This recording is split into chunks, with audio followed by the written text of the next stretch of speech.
Hello, everybody. Welcome back to another episode of the Lakers Nation News feed, where we break down all the latest Lakers news. Today, we're talking about, well, the same thing we've been talking about for what feels like forever now. Anthony Davis, more rumors about what he could be doing this summer, and your Los Angeles Lakers could be involved. Also, a unique perspective from somebody who is kind of a rival of Lakers point guard Lonzo Ball. So we'll be talking a bit about that as well. First, quick shout out to our sponsor, betonline.ag. All you guys have to do for some wonderful online gambling, if that's your thing, is head over to clnsmedia.com/LeBron. That lets them know that you came from us.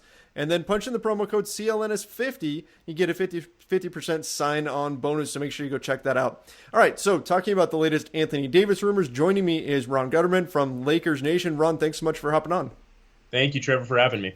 So let's talk about first the word broke the other day, and I actually saw this the day before Woj broke it. This was coming out that Anthony Davis was going to be meeting up with David Griffin, the new head of the basketball operations department of the New Orleans Pelicans, and that they were going to be trying to figure out what to do with Anthony Davis. Griffin badly wants to keep Davis, but Woj said yes, they met. Shams Charania then came out with the news that we really wanted to hear, and that was not just that they met, but that Davis has indeed, or will indeed, still want to leave the New Orleans Pelicans. Seems like that will be on all but certain thing. What was your take on this? Are you surprised at all that AD is really wanting to still get out of New Orleans, even though Zion Williamson is on his way?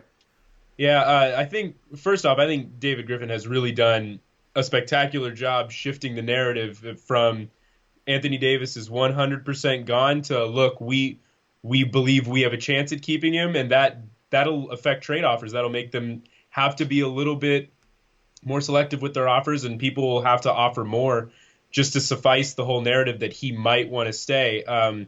At the end of the day, if Anthony Davis wants to leave, Anthony Davis is going to keep with that story. I can't imagine that the addition of Zion Williamson changes a lot for him. He wants to win now, and while Zion Williamson, I'm sure, is going to be a phenomenal player, putting your win now odds into a rookie is definitely not the best way to go about things. I think if he wants to win now, and he's made that clear that he thinks that can happen with the Los Angeles Lakers, I think the Pelicans are at least going to have to respect trade offers from all teams and really have to seriously consider whether it's worth bringing him into this new season. Yeah, and it's really going to be another standoff, and you've got Anthony Davis on one side, but it seems like there's a little bit more respect here now that David Griffin is on the other side and not Dell Demps, because they are actually sitting down and they are being cordial. It's not, hey, give me a trade now. They're actually trying to work together. And in fact, in Shams' tweet, he says that they will continue discussions. They're going to continue talking. They're going to continue building this relationship, but it's highly unlikely Davis's stance changes. So even though Griffin is trying to convince him to stay, they're at least going to be working together to come up with some sort of amicable solution to this whole situation. So it's not going to be nearly as blown up as it was before. So that could be a good thing. Maybe it eventually leads to a deal. But like you said, with this time of year, a lot of what comes out is leverage. And David Griffin, by meeting and saying, no, I don't want to trade Anthony Davis, and Davis at least kind of working with him, could be an attempt to build back some sort of leverage now that, well, we know the Boston Celtics trade assets don't look quite as good. So the Pelicans have got to scramble a little bit if they are going to indeed trade Davis to try to get an offer that's going to come anywhere close to what the Lakers reportedly offered up at the trade deadline. Yeah, and I think David Griffin becoming the executive vice president for the Pelicans, I think it helps the Lakers immensely, at least in comparison to what they were dealing with Dell Demps. David Griffin is a guy who is on record talking about how much he loves Brandon Ingram as a player. He's on record talking about the Lakers' assets and how valuable they are to him. And I think with someone of David Griffin's caliber and intelligence, he knows that he has to field all offers in equal respect, and he can't simply say, we don't want to deal him to the Lakers because they're the Lakers and that's where Anthony Davis wants to go. And I think Dell Demps was very much disrespectful in those terms, saying, I don't care what they're offering. If it's the Lakers, I'm not making a deal. So I think that's where having Griffin in these discussions versus Dell Demps, and I think something that's positive about it is that there's no more Magic Johnson, and I think he was horribly handling those trade talks back in February, at least based on any report we've seen since.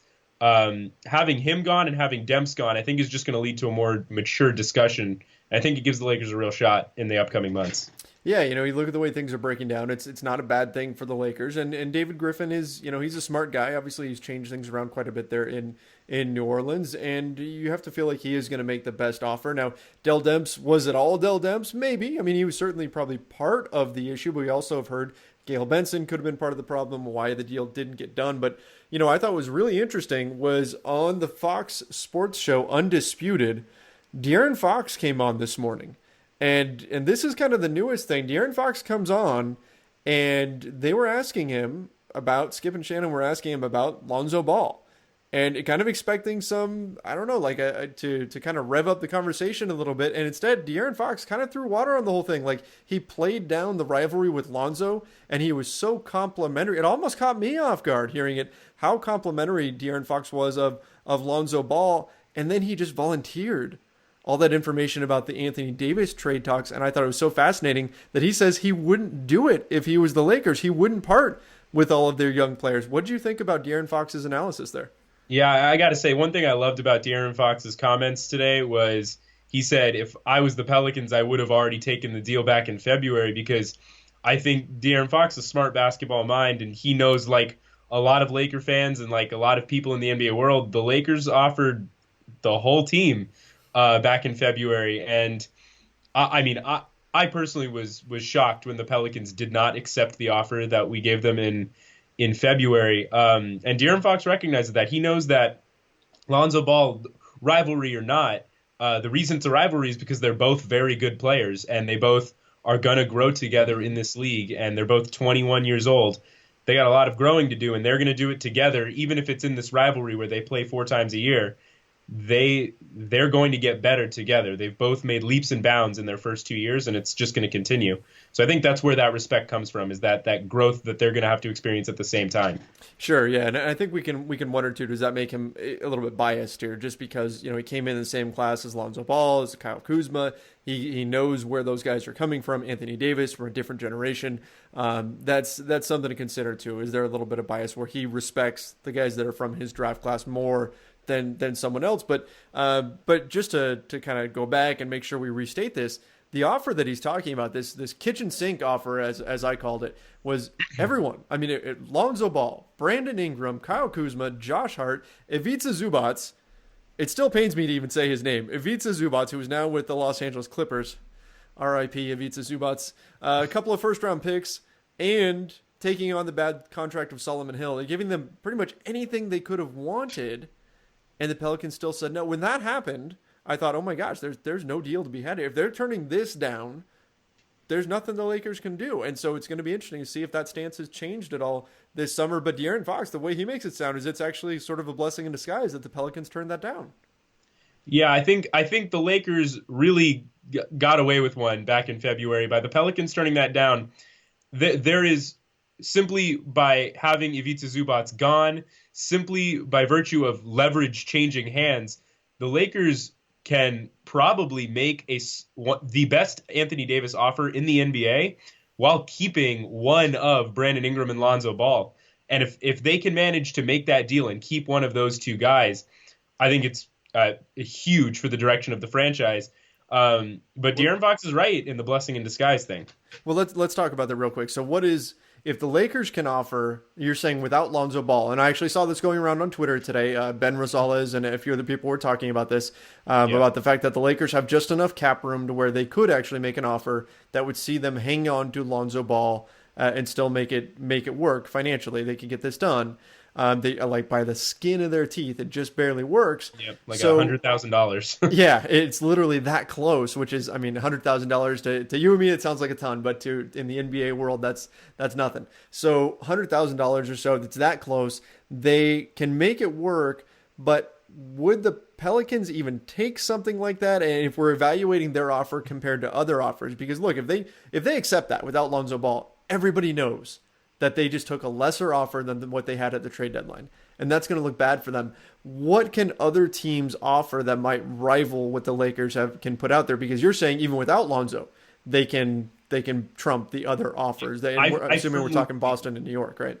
Yeah, I firmly believe that. I think the only three teams that are going to aggressively pursue Anthony Davis are the Lakers, the Knicks, and the Celtics, mainly because there's no other team that Davis will even consider re-signing with. He won't consider re-signing with the Celtics, as we heard a ton back in February. But the Celtics are the team that's bold enough to make that move. But no other team on Anthony Davis's list has the assets required to even fathom a trade. And between the Lakers, Knicks, and Celtics, to me, it's not. I might be biased, but to me, it's not particularly close. The Knicks, the only advantage they have is that third pick versus the fourth pick, which if David Griffin has dreams of pairing Zion Williamson and R.J. Barrett back together again in New Orleans, then that's an offer he might take. But if you believe in the talent of Brandon Ingram is wholesale the best player that he could get single-handedly in return. You would take him over Tatum? That's again possibly a biased thing. But I would take Brandon Ingram over Jason Tatum today if I could. Celtics fans will fight you. I've had many discussions. But look, I think that if you're looking at Brandon Ingram, and this is the issue when we're talking about Brandon Ingram, is the narrative got established very early on last season that BI was not improving, that he hadn't really grown from the previous season. We saw that in October, we saw that in November. By then, the narrative had set in.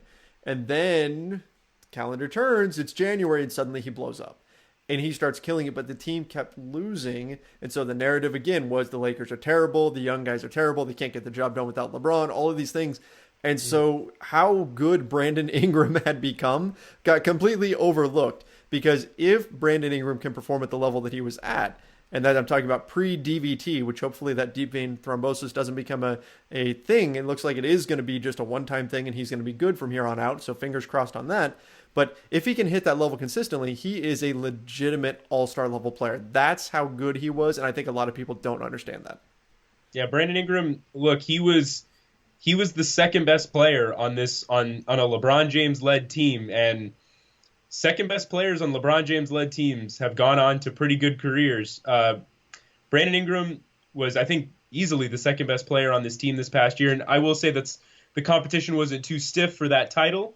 But anytime you can get for at least a month and a half there, a consistent 20 points a game, 6 rebounds a game, 3 assists a game, that's consistency you don't see from a lot of players in this league. And the fact that Brandon Ingram was able to do that midway through his third year in the NBA at age 21, I think he's going to make leaps and bounds from here on out. But that's a pretty great starting point for a 21-year-old. Yeah, gosh, Ron, I understand the push to go land Anthony Davis, but I'm almost scared about what Brandon Ingram is going to become if he goes to the Pelicans or goes somewhere else, because he is a heck of a player when he can really get going. Anthony Davis is Anthony Davis, top 5 player in the NBA. I get it. You got to do it. But we become attached to these guys, and so it's hard to see them go in a potential trade.